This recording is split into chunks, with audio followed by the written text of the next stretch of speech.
35살의 버핏이 버크셔 막 샀다고 해서 야 이거 다 조각내서 팔 수 있다 이런 거 이제 막 멍거한테 얘기하니까 멍거가 투자 그렇게 하는 거 아니다. 예, 예. 그러면서 그 되게 어리석은 결정이었다.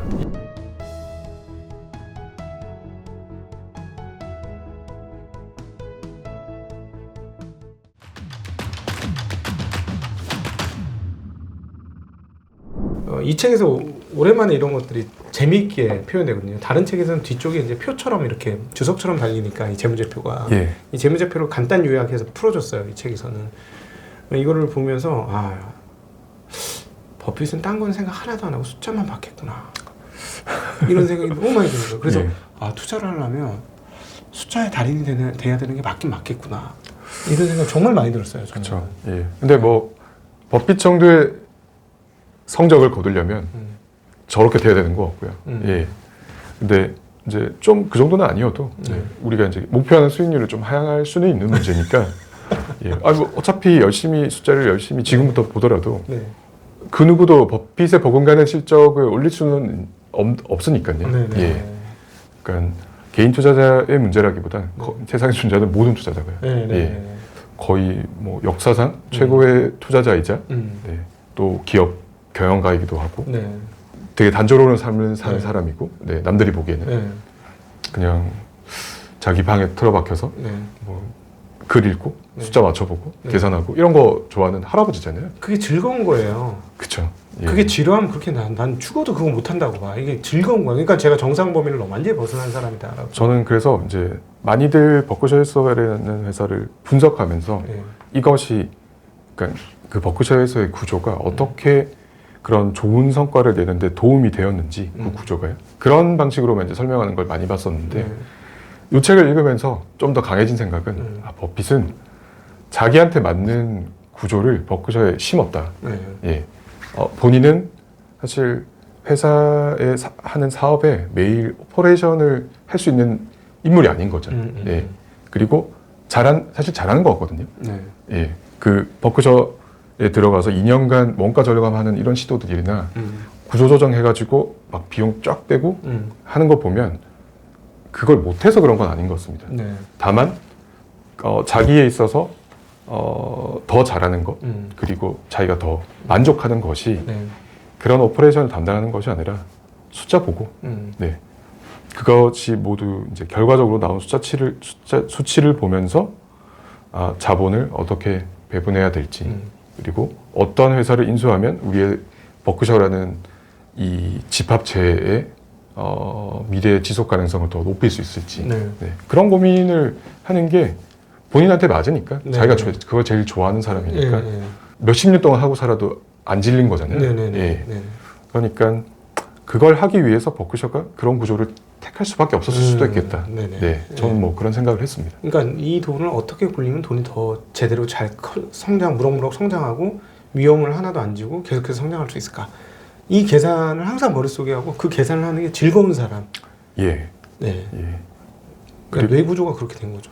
그 생각을 공유하는 사람이 또 한 명 있었잖아요. 그렇죠. 예, 물론 항상 같이 있었던 건 아닌데 사실 그 두 사람한테 그게 하나도 안 중요했던 거죠. 전화하면 되고, 네. 그리고 한 번씩 만나서 얘기하면 되는 것이고, 초반에는 편지도 되게 많이 주고받았었거든요. 예. 찰리 멍거도 뭐 버핏만큼은 아니더라도 그런 사람이고, 예. 그 사람은 또 다른 관심사가 되게 많은 사람이었지만 조금 더 인문학적이거나 조금 더 숫자도 잘하지만 조금 더 스토리라든가 내레이션이 있는 분이 예, 아닌가요? 뭐 네. 저는 이제 낭만이 있는 사람이었다 이렇게 생각하거든요. 네. 예. 그래서 그 재미있는 얘기 중에 하나가 멍거가 그 설득의 심리학이라는 책 좋아하죠. 예, 로버트 찰딘이 너무 좋아해서 1번이에요. 항상 추천도서 1번. 네. 그분이 사실은 그 치알디니를 불러가지고 버크셔 주식을 줬거든요. 너무 말도 안 되는 책을 지어서 고맙다고. 예. 근데 그런 사람이었던 거죠. 그러니까 근데 버핏은 그런 짓은 절대 안 하는 사람이기 때문에 숫자에서 벗어나는 행동을 아예 하질 않죠. 뭐 증여라는 것도 물론 자녀들한테 돌아가는 목도 있겠지만 그것에 대한 모든 것들이 다 계획이 되어 있고 먼 거는 조금 더 기분파의 면도 있었고 또 막 주식도 그렇게 뭐 주기도 하고 네. 그런 거 안 주고 있었으면 훨씬 더 부자로 돌아가셨을 텐데 많이 나눠주고 네. 많이 출연하고 네. 또 그런 면들이 서로 보완하기도 하고 서로 강화하기도 하고 네. 그래서 버크셔는 사실 그러니까 버핏만의 뭐 체제라기보단 네. 물론 이 사람이 버핏이 이제 전면에 나서 있지만 네. 멍거와 두 사람의 이제 그 체제로 보는 것이 더 맞겠죠. 그러니까 친구이자 아버지였다. 예. 그런 표현을 이번에 하지 않았습니까? 맞습니다. 사실 조금 놀랐어요. 근데 친구라는 표현은 오케이인데 아버지라는 표현은 조금 그래도 붙어 있었구나 같이. 예, 뭐 아버지 그러니까 버핏의 아버지가 60살 정도에 돌아가셨으니까 그렇게 뭐 아버지랑 세월이 짧았던 것 같지는 않은데요. 네. 근데 멍거가 그래도 삶에서 조금 더 약간 인간의 삶에서 겪을 수 있는 어려움이라는 것들을 조금 더 많이 겪은 사람이고 뭐 자녀들도 이제 죽고 이런 일들이 있었잖아요.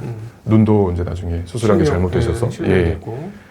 그러니까 그런 면들이 이제 물론 멍거가 조금 더 나이가 많으시지만 좀 더 어른 그리고 35살의 버핏이 버크셔 막 샀다고 해서 야 이거 다 조각내서 하면은 그 다 구조조정해서 다 팔 수 있다 이런 거 이제 막 멍거한테 얘기하니까 멍거가 투자 그렇게 하는 거 아니다. 그러면서 그 되게 어리석은 결정이었다. 이런 이제 대화가 나오거든요. 아 그런 대화가 있었습니까? 네. 그래서 막 멍거가 하지만 이미 결정했으니까 같이 이제 그 이걸 바꿔보자. 도와주겠다. 근데 그러면서도 멍거는 자기가 버크셔 같은 회사의 주식을 살 이유는 없을 거라고 그런 말도 덧붙였고 썼거든요. 물론 나중에는 이제 갖게 됐지만 원래 블루칩 스탬프를 투자를 했었잖아요. 멍거가 맞죠? 그 여기가 이제 구조가 좀 많이 복잡한데 찰리 멍거는 원래 버핏 파트너십이랑 이 다이버시파이드 리테일링이라는 회사를 만들어 가지고 그 백화점을 하나 이제 살려고 이제 거기에 찰리 멍거가 출자를 했었고 나중에는 블루칩 스탬프에도 사실 그 휠러 앤 멍거 컴퍼니라는 또 다른 비이클이 또 하나 더 있거든요. 그거 이제 해가지고 블루칩 스탬프 투자했었고 사실 두 사람은 논의는 많이 했지만 사실은 처음부터 같이 한 팀으로 움직였던 건 아닙니다. 그러니까 완전한 한 팀으로 움직인 건 아니었고 서로 되게 여러 가지 선택지를 놓은 상태에서 이것도 해보고 저것도 해보고 그런 식으로 이제 사업을 하다가 다이버시파이드가 조금 그 백화점이 이제 아닌 것 같아서 정리하면서 여기가 버크셔에도 투자를 하고 매각 대금으로 그리고 블루칩에도 투자를 하면서 이제 이렇게 막 엮이기 시작하는 거죠. 그래서 시간이 지나면 그 다이버시파이드라는 걸 버크셔가 흡수합병을 하고 그 몇 년 뒤에는 또 블루칩 스탬프도 이제 합병을 해버리니까 그때에 되면 멍거가 처음 직접 버크셔 주식을 이제 보유하게 되는 두 사람은 사실 버크셔가 잘 안 됐어도 잘 됐을 사람들이에요. 큰 문제가 없었을 겁니다. 사실 그 블루칩 스탬프도 나중에는 그 다 정리가 망한 회사라고 볼 수는 있지만 사실 그 당시에 엄청난 현금 창출 기회였어요. 그러니까 그때는 이제 이게 경품권 사업을 했다고 이제 말을 하는데 이게 쉽게 설명하면 이제 포인트죠, 포인트. 그렇죠. 요즘에 캐시백 같은 거죠. 맞습니다. 그래서 그 경품권을 발행해서 유통기업한테 파는 회사였고, 그러면 유통기업은 이제 마트 같은 건 그거를 이제 많이 산 고객들한테 이렇게 나눠주는 거잖아요. 그러면 고객은 그걸 모았다가 나중에 또 와서 뭐 다른 걸로 교환해서 그러면 그때 블루칩 스탬프가 그거를 대금을 내는 거거든요. 그러니까 요 시차에서 플로트가 또 만들어지는 거죠. 그것을 버핏과 멍거는 이제 적어도 1965년에는 알고 있었고, 근데 그 시점이 버크셔 인수한 시점과 같은 시점이니까 그런 맥락들도 고려하면 이제 버크셔가 뭐 실수였다, 뭐 이런 이제 맥락도 이제 추가될 수 있는 건데 어쨌든. 그 블루칩은 60년대, 70년대 초반까지는 되게 잘 나갔습니다. 엄청나게 돈을 벌었습니다. 근데 이제 60년대 말부터 70년대 초중반에 그런 마트들이 이제 새로운 개념을 탑재하기 시작하는 거죠. 네. 그게 이제 사실은 할인점이라는 컨셉인데요. 네. 쉽게 얘기하면 월마트 같은 것들이 생겨나기 예. 시작하면서 기존의 이 그 상품권 판매가 잘 되던 게 이제 멈추기 시작한 맞습니다. 거죠. 예. 그래서 걔네가 원래는 이게 고객한테 그러니까 이게 프로모션 수단이었는데 맞아요. 자체적으로 할인을 하는 방식으로 프로모션을 할 수 있으니까 더 이상 블루칩처럼 경품권을 하는 회사들에게 의존할 필요가 없는 거죠. 네. 그냥 가격을 깎는 게 훨씬 쉬운 방법이니까요. 네네네. 그래서 블루칩은 원래 하던 사업은 계속 이제 버크셔의 섬유 사업처럼 계속 쇠락했고, 그러다가 어느 시점에 가서는 이제 거의 이제 유명무실한 상태가 되었지만, 그 기간까지 버크셔처럼 여러 회사를 인수하면서 복합 기업의 다른 축을 또 만들어 놨었습니다. 네네네. 이제 그 중에 하나가 시즈캔디고요. 네네. 예. 그 버팔로 이브닝 뉴스라는 신문사도 블루칩이 인수했었고, 네. 그래서 블루칩이라는 것도 버크셔처럼 거의 비슷한 각본대로 돌아갔던 거죠. 네네. 예. 다만 블루칩의 원래 사업에 플로트가 발생했다는 차이가 좀 있었고요. 섬유 사업에는 이제 그런 게 없었으니까. 네네네. 당시에 가장 현금 창출 능력이 괜찮으면서 현금을 잘 다루지 못하는 회사가 아마 버핏과 멍거에게 주요한 그 타겟이 되었을 것 같아요. 예, 네. 그들이 현금을 가진 회사를 계속 이제 많이 노렸다는 건 이제 말씀을 드렸었고, 이게 근데 시간이 지나면서 잘 됐잖아요. 네. 보험업으로 진출하고 은행업으로 진출하고 한 것들이 잘 되면서 사실 자본이 이제 조금 많아진 거죠. 네네. 네. 그 상태에서는 그런 좀 괜찮은 회사들, 시즈캔디나 가이코 같은 걸 그냥 아예 투자하는 거나 것이 아니라 그냥 완전 자회사로 그냥 편입해버리는 경로를 한번 택했고요. 근데 그들도 다 보면 이제 별로 자본 많이 안 필요하고 비용 많이 안 들이고 맞아. 돈 많이 버는 애들. 맞아. 예. 네네. 그래서 추가 자본을 투자할 필요가 없는 그런 회사들이 주 타겟이 되었었고, 네. 근데 또 그 상태에서 또 너무 버크셔가 계속 잘 되니까 이 책에는 안 나오는 시절의 얘기지만 그냥 사업자 회사들이 하는 사업에서 만들어지는 현금으로 필요한 자본보다 더 많은 걸 창출했던 거죠. 네. 그래서 2000년대쯤에는 그냥 돈이 너무 많이 필요한 사업을 하는 회사들에 투자하거나 인수하는 방향으로 선회합니다. 네. 예, 그게 이제 대표적인 게 철도죠. 네, 철도. 예, 그래서 BNSF라는 게 네. 그런 네. 맥락으로 이제 투자했다라고 이제 보여지고, 그때 진짜 그거 할 때 정말 깜짝 놀랐죠. 예, 네. 그러니까 어떻게 할 수가 없는 거죠. 네. 돈이 이제 너무 많이 드니까. 발전 회사들도 그런 회사들. 맞습니다. 에너지 쪽도 네네. 그런 맥락으로 이제 인수하고 다 이제 합병시키고 해가지고 이름도 다 버크셔 해서웨이 에너지로 다 바꿨고. 네. 근데 그거 조금 더 흘러서 2010년대 중반부로 오면 이제 제일 중요했던 사례가 이제 하인즈죠. 네, 크래프트 하인즈를 3G 캐피털이랑 같이 가가지고 이제 버크셔가 그거에 다 관여를 하잖아요. 근데 그게 어떻게 보면 에너지나 철도에 갔는데도 돈이 아직도 너무 많이 계속 쌓이고 있었고, 네네.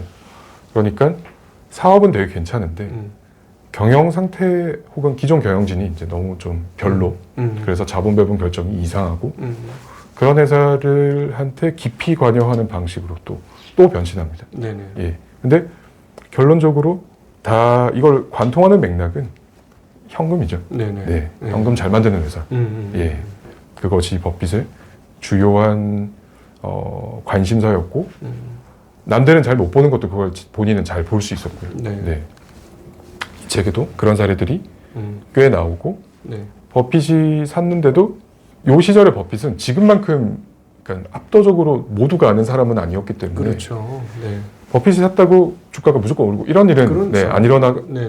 그래서 어떻게 보면 조금 더 오랜 기간 계속 지분을 쌓으면서 네. 더 이제 높은 지배력을 바탕으로 그 회사를 장악할 수 있었던 환경도 만들어졌었고, 근데 지금은 이제 뭐 물론 3개월에 한 번씩 발표합니다만 네네. 뭐 1번 했다 하면 다 이제 다 같이 따라 들어가니까 예. 제 그 시절이 네. 그리우실 수도 있겠죠. 네, 그렇죠. 예. 애플 투자에 대해서는 어떻게 보세요? 애플 투자. 애플은 그냥 저는 이게 이제 버핏이 그러면 이제 테크에 눈을 떴나? 아, 그건 절대 아닌 것 예, 같아요. 그거는 아닌 것 같고요. 네, 네. 물론 처음 애플을 검토하자고 얘기한 사람은 버핏은 아니고 이제 버핏의 밑에 있는 네, 네. 예, 토드 컴즈와 뭐 그런 친구들이 그런 분들이 이제 얘기하신 것 같은데 사실 투자를 결정한 시점에 좀 판단한 건 이 회사는 이제 소비재로 넘어왔다. 네, 그 판단이신 것 같아요. 네, 네, 네. 그렇죠. 그러니까 근데 그거는 본인이 잘 아는 영역이죠. 그렇죠. 예. 네. 뭐 아까 말씀드렸던 크래프트 하인즈라는 것도 뭐 다 소비재하는 회사고, 네네. 예. 그 시점부터는 이제 뭐 테크가 아니라 네, 그냥 생활 필수품, 핸드폰 파는 회사. 그렇죠. 예, 뭐 그런 스마트 디바이스를 좀 넓게 그렇게 해석한다면요. 그래서 투자를 하신 거고, 그래서 저는 사실 그렇게 놀라운 결정은 아닐 수도 있겠다. 네네. 예, 그리고 팀 쿡이 그걸 고리를 완성해 준 것 같고요. 예, 팀 쿡이라는 경영자는 네. 스티브 잡스라는 경영자와 매우 다른 유형이고, 네네. 그러니까 어떻게 보면 버핏의 입장에서 이 회사는 이제 좀 예측 가능한 수준이 많이 높아졌다고 생각했을 것 같아요. 네네. 예. 그게 성장률은 당연히 떨어질 수도 있겠지만 버핏의 입장에서는 그게 이미 깊숙이 파고든 필수품, 네, 그거를 만드는 뭐 1등 회사, 예, 그런 입장에서 투자를 하신 게 아닐까. 네. 근데 소비재는 결국 또 현금이죠. 네. 예. 그렇죠. 사실 애플도 현금 창출 능력이 어마무시하니까요. 네, 결국 그게 보였을 것이다. 이렇게 볼 수 있겠습니다. 오늘 그 버크셔 해서웨이의 재탄생의 그 번역자분이신 우리 제럴드 폭스님하고 이렇게 얘기하고 있는데, 혹시 그 꼭 이 책에서 이 부분을 눈여겨 보시면 좋겠다 하시는 부분 있으실까요? 두 가지만 이제 말씀드리면, 네. 하나가 사실은 내셔널 인덴너티 인수할 때 네. 이제 앞서 이제 플로트라는 걸 이제 다 말씀드렸는데, 사실 저에게 진짜 충격적이었던 부분은 두 가지 이제 말씀드리는 건데요. 내셔널 인덴너티를 인수하면서 버크셔가 860만 달러를 냈습니다. 네. 예, 그 당시에 이게 1967년 얘기인데, 네. 근데 그때 그 내셔널의 또 그 자매 회사 같은 걸 이제 세트로 묶어서 이제 샀는데요. 그 두 회사가 가진 자기 자본, 그러니까 이거는 보통 뭐 채권에 투자하거나 주식에 투자하거나 이런 식으로 이제 운영하고 있었는데, 그게 670만 달러였거든요. 네. 그러니까 버핏이 본 것은 860만 달러를 냈는데 670만 달러를 사실 바로 받는 거죠. 그렇죠. 네. 그러니까 내셔널이 원래 하던 이제 포트폴리오를 본인이 들어가서 본인이 마음대로 조정할 수 있으니까 버핏이 그것을 맡으면 아무래도 보통 주식의 비중이 더 커지리라고 이제 예상하는 것이 당연했을 것 같고요. 근데 그러면 860에서 670만을 빼면 이제 190만 달러가 남잖아요. 네. 이게 사실은 영업권이고 버핏은 그것만 내고 이 회사를 샀다라고 이제 인식한 거죠. 네. 근데 책의 62쪽에서 63쪽 이런 내용을 보면 190만 달러 내고 뭘 얻었는데 그게 이제 플로트라는 거죠. 네. 근데 그 당시에 플로트가 버핏이 계산한 건 한 1940만 달러고 이 책의 저자가 계산한 건 1750만 달러인데 뭐 네. 그러니까 차이가 있지만 190만 달러라는 것에 비하면 한 그렇게 큰 차이는 아니잖아요. 네. 9배에서 10배라는 걸 내고 190만 달러 내고 얻은 플로트 가지고 건데 15% 수익을 내가 얻으려면 190만 달러 곱하기 15% 했을 때 이게 연 28만 5천 달러거든요. 네네. 근데 이거를 얻는 방식이 플로트로 투자하는 거잖아요. 네. 근데 그럼 28만 5천 달러를 1750만 달러로 나누면 이게 1.8%밖에 안 됩니다. 그러니까 이게 종합해서 무슨 얘기냐면 버핏이 자기 투자한 돈을 가지고 국채를 투자해도 그 이상을 뽑는다. 그렇죠. 투자한 자본금 이상의 리턴을 훨씬 더 뽑는다. 예. 심지어 그 한 10%만 수익으로 인하도 매년 자기가 투자한 투하 자본금을 그대로 뽑는 거고, 맞습니다. 비이클 실체는 남아 있는 거. 600 몇십 달러의 그 회사 비이클은 그대로 남아 있는 거고. 이건 또 나중에 팔 수도 있지만 하여튼 남아 있는 거고, 유용 자산으로 예. 자기가 투자한 190만 달러의 그 이익으로만 매년 그 이상은 뽑아낼 수 있는 구조를 만들어 놓은 거. 그래서 그때의 버핏은 이미 그러니까 버핏 파트너십이라는 것을 하면서 자기가 올린 수익률이 연 29.5%였거든요. 껍데기만 봐서는. 예, 연 30%쯤은 낼 수 있는 투자자였던 거죠, 이미. 근데 여기 플로트를 투자해서 1.8%만 수익을 내면 자기가 연 15%를 얻으니까 그러니까 진짜 어마어마하게 유리한 거래 기회를 포착했고 그래서 여기에 이제 숨은 얘기는 860만 달러가 사실은 오버페이 했다라는 거거든요. 예, 그런 분석이 나옵니다.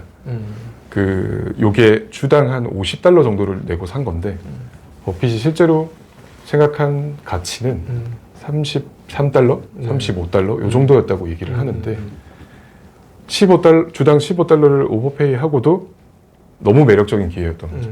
네, 그래서 이 내용을 사실 다른 책에서도 읽었거든요.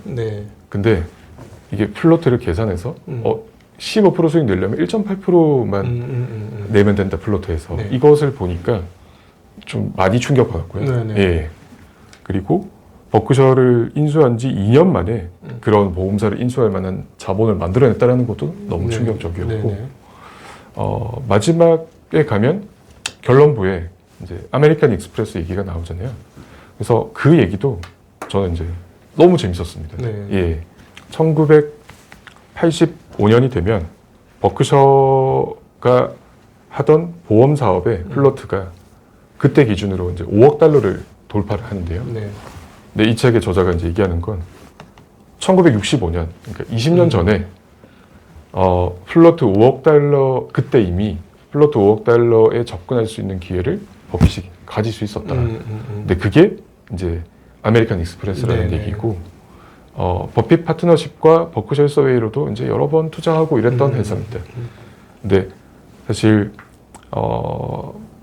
아멕스를 조금 더 많이 투자했다면 처음에 그러면 버크셔라는 것을 택했을 때 그렇게 20년간이나 돌아가서 막 뭐 보험사도 사야 되고 뭐 이런 거 없이 플로트를 그냥 100% 활용하면서 이 사업의 실적을 깎아먹는 처음 사업도 없고 훨씬 더 대단한 성과를 냈을 수 있었는데 그런 의미에서 버크셔 해서웨이를 그 시점에 샀던 건 기회비용을 생각하면 너무나도 큰 멍청한 실수였다. 예, 그게 조금 더 정확히 이해할 수 있었고요. 예. 하지만 어찌되었든 돌아왔지만 버핏은 버크셔를 이제 그런 회사로 만들어냈고 버핏이 어떤 생각을 가지고 투자를 하는지에 대한 내용은 그렇게 책에 잘 나오지는 않습니다. 여기는 사실 기업 인수가 조금 더 초점을 맞춘 책이고 그 회사들이 모여있는 버크셔의 구조 그리고 복합 기업이 된 이들의 강력함 이런 것들을 이제 숫자로 많이 검증하는 책이고 저만 그렇게 생각하는 건 아니고 이 책이 이제 버크셔 해서웨이에서 2022년과 2023년에 공식 추천 도서로 선정을 했거든요. 버핏도 잘 썼네 이 책라고 이제 사실 그걸 직접 고르시기 때문에 와이프랑 뭐 헤어지고 이런 얘기도 안 담겨 있는 책이고 자기가 제일 좋아하는 주제 그거를 변태스럽게 모든 걸 찾아가지고 그것만 논하는 책 그러니까 추천을 안 할 수가 없었던 거. 사실 아메리칸 익스프레스를 인수를 못했을 것 같긴 해요. 회사 규모가 훨씬 컸으니까. 근데 1964년 정도를 찍고 보면 사실 그때는 이제 버크셔로 투자한 건 아니고 버핏 파트너십으로 이제 투자를 했거든요. 근데 그때 이제 그 샐러드 오일 스캔들이라는 어떤 사건이 일어나면서 그 공갈 사건이죠. 그 오일이 있다고 재고를 속였죠. 그거를 인정을 해줬다. 그걸 지불해줘야 되는 입장에 동참을 했었습니다. 그래서 뭐 주당 이제 70달러 초반대에 거래되던 주가가 그거 한 방으로 이제 바로 반토막이 났었고 그 시점쯤에 정확히 반토막 난 가격은 아니지만 그 시점쯤에 버핏 파트너십이 투자를 했었거든요. 그때 운용하던 자산의 40%까지 이제 지분을 늘렸었고 그게 그 아멕스의 지분 5%에 해당했다고 해요. 근데 이 계산을 이제 역으로 보면 운용자산 100%를 때려박았으면 지분율이 12.5%는 확보했을 거라는 네네. 얘기인데 지금 버크셔의 아멕스 지분율이 20% 초반대거든요. 네네. 그러니까 그때 운용자산 다 때려박고 아니면 버핏이 먼 거랑 백화점 살려고 만들었던 그 회사에도 자본을 또 출자했었으니까 그것도 아멕스에 받고 차입도 조금 하고 네, 그 너무 유리한 기회였으니까 그렇게 했다면 지금 정도에 육박하는 지분율은 20% 내외는 아마 확보했을 가능했던 시점으로 보입니다. 워낙 네, 바로 그 주가가 반토막 나면서 네. 시가총액이 이제 너무 떨어졌으니까요. 그리고 버핏 파트너십이 67년이 되면은 이 운용자산이 1억 달러를 넘거든요. 근데 곧 64년 때 지나서도 아멕스의 시가총액이 한 2억에서 3억 달러 정도를 왔다 갔다 하던 때여서 그것만 다 해도 네, 3분의 1. 네네. 네, 그러니까 이건 다 가정입니다만 버핏이 이 책을 쭉 다 읽고 나시면 이게 버핏이라면은 구조를 만들어냈을 것 같다.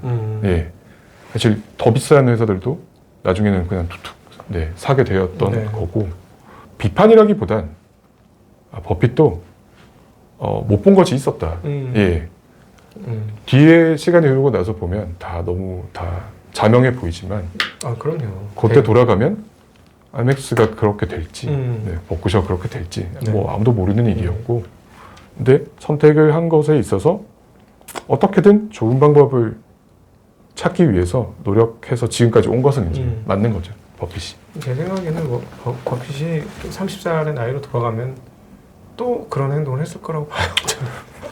또 버크셔 서웨이를 사지 예. 않았을까. 예.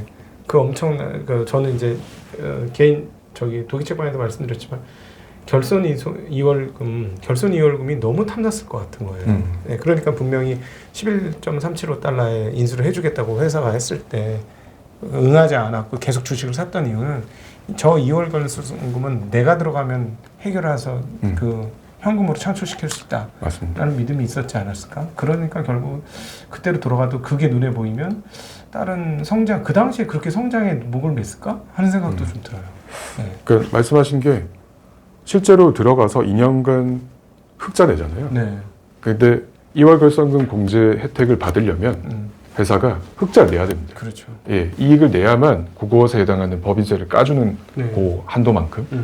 그러니까 실제로 냈고 그게 이제 뭐 400만 달러, 2년간 400만 달러 내외 정도를 아낀 건데 네.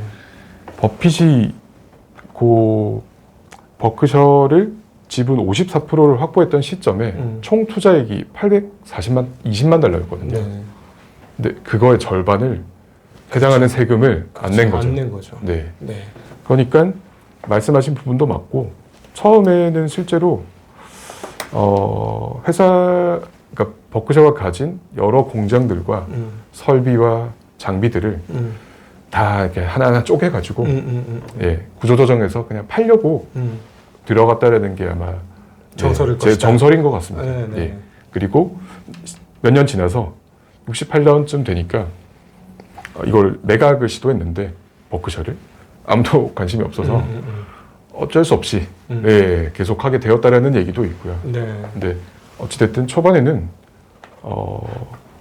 이 모든 것을 보고 들어간 건 절대 아니고 예, 원래 자기가 하던 투자에서 제일 돈 잘 벌던 방식 네네네. 네, 그걸 하러 버크셔를 들어갔고 근데 거기에서 경험들을 통해서 또 다른 투자를 하는 방식으로 또 진화한 것이니까 네.